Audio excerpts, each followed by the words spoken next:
చెప్పాలి అందరూ కూడా. ఆయన మాట ద్వారా ఈ స్థలములోనికి వచ్చినటువంటి ఓ దైవ జనాంగమా, నీ జీవితంలో ఎటువంటి పరిస్థితులు ఏవైనా ఉన్నాయా?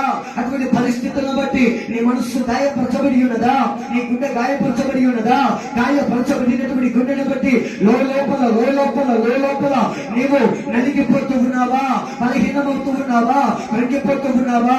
దేవుడు చెబుతూ ఉన్నటువంటి మాట ఏంటో తెలుసా? మొదటిగా అనారోగ్యం అనే గాయమును మాన్పివేస్తాడు. రెండవదిగా మనస్సుకు తగినటువంటి గాయము దేవుడు మాన్పివేస్తాడు. హల్లెలూయా. చివరిగా ఒక్క మాట చదవండి. కీర్తనల పుస్తకం 55వ అధ్యాయం 21వ వచనం. కీర్తనల పుస్తకం 55వ అధ్యాయం 21వ వచనం. వారి నోటి మాటలు వెన్నవలె మృదువుగా ఉన్నవి. ఎలా ఉంటాయట? మాట్లాడడానికి వెన్నవలే ఎట్లా మృదువుగా మాట్లాడుతుంటారు. అక్క బాగున్నావా, అన్న బాగున్నావా, అందరు బాగున్నారా అనేసి వెన్న పూసినట్లే ఉంటాయి మాటలు. అయితే వారి హృదయంలో కలహము అనగా యుద్ధమే.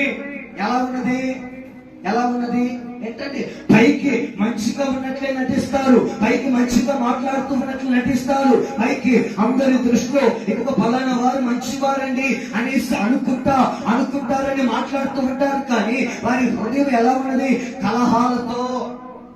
కలహాలు పెట్టుకుని హృదయంలో యుద్ధము. ఎప్పుడు పోట్లాడదామా, ఎప్పుడు గొడవలు పెట్టుకున్నామా, ఎప్పుడు తగాదాలు పెట్టుకున్నామా అన్నట్లుగా వారి హృదయంలో ఉంటూ ఉన్నది. అందుని బట్టి వారి మాటలు చమురు కంటే మృదువైనవి. చమురు అంటే నూనె. ఎంతమందికి తెలుసు? నూనె అది ఎలా ఉంటది? ఏమో అడుగు పెట్టావు నూనె బండ్ల మీద